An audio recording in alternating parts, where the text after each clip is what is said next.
Still, if anyone has managed to balance the importance of being human and all that entails, and yet respecting nature and all that entails, there are few greater masters at it than the Japanese. And just to prove it, we're at the Fujisan Hongan Sengentaisha shrine, which was originally built shortly after an eruption of Mount Fuji in 29 BC on the orders of the 11th emperor, which gives you a rough idea of just how long Imperial Japan has existed. To be sure, it isn't as if the shrine, as you see it here, has stood since 29 BC. It's mostly made out of wood, and wooden buildings rot and burn and all those other things. It's been built and rebuilt and remodeled over the course of time so many times. But that's the thing. These things have been done out of respect for nature in general and Fuji-san in particular. It has been kept up quite literally, religiously by the Japanese people. I'm afraid I don't remember whether our guide said that this was in prayer or in sacrifice or in homage for protection from future eruptions, or just in gratitude for having survived the one that they had just undergone. But in either case, I can certainly respect the desire to do so. Shinto generally seems to be more of a celebratory religion, dedicated to the here and now, whereas Buddhism seems to basically focus on the future and reincarnation and setting aside one's desires for a better future. So, which brings that whole born a Shinto, died a Buddhist dichotomy that the Japanese seem to embrace wholeheartedly. So I would imagine this might be more of a celebration of, yay, we made it, and here's a place we can have to celebrate that fact, as much as, please don't let that happen again, Fuji-san, type of thing. Nothing like asking questions in order to gain knowledge, I suppose. It turns out, and this makes perfect sense, that it was more built for the sake of petitioning Mother Earth and Mount Fuji in particular to spare them future eruptions, if at all possible. It's just that I've gotten a certain sense of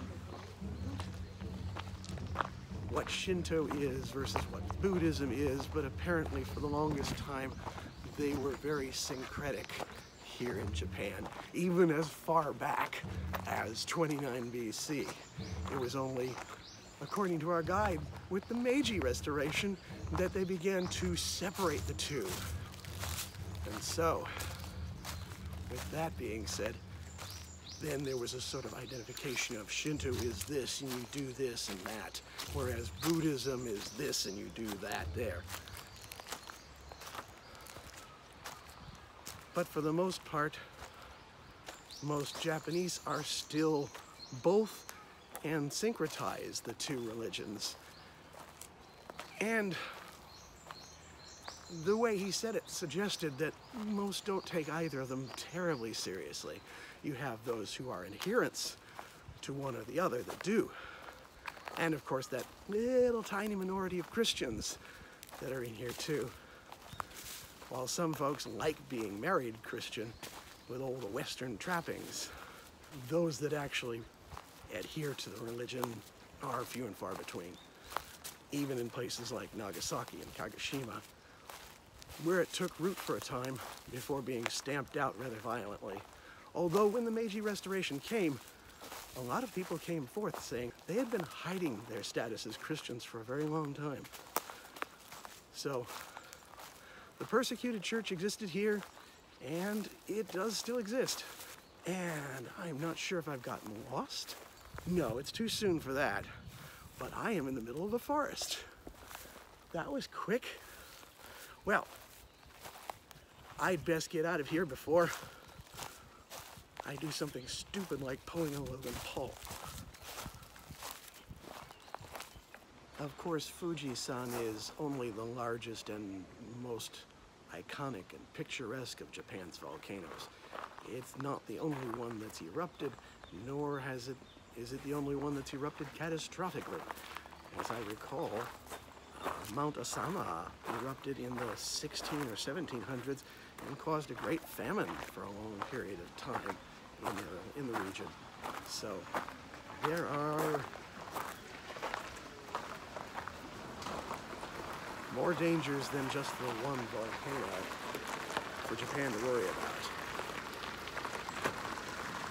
And when you have those kind of threats on you, you tend to respect Mother Nature and sometimes even ask it to go easy on you. In a world where life itself is out to kill you, it isn't all that surprising that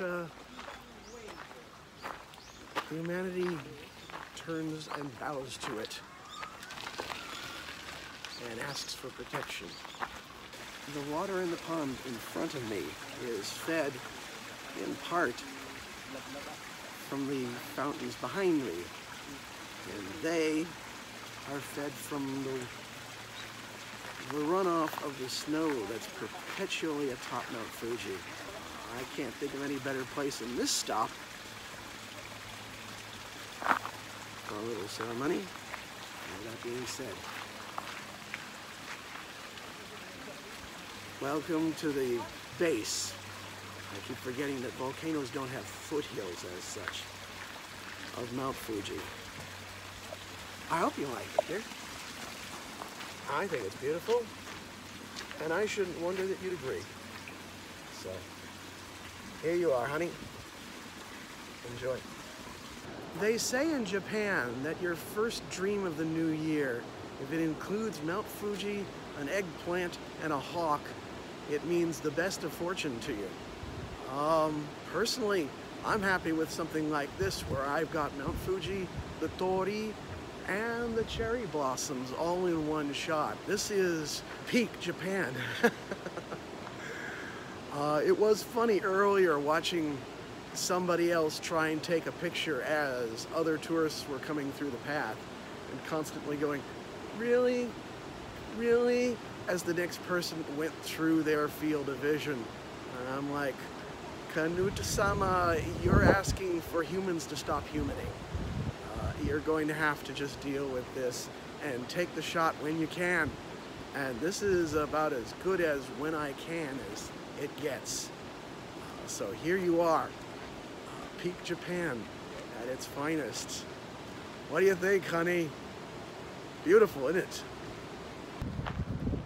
You could say that the mountain and the cherry tree are spectral ends of nature, both its near permanence and its fleeting fragility. Whereas the Tori is a way for man to say, yes, we see these things and we respect them. Again, it could be argued that worshiping it, creation over creator, is an error, but again, that's coming from a Western Christian perspective, even Judeo-Christian perspective. But at the same time, you can also respect the fact that they honor this stuff and take as good care of it as they possibly can, which is more than you can say for us sometimes, most times.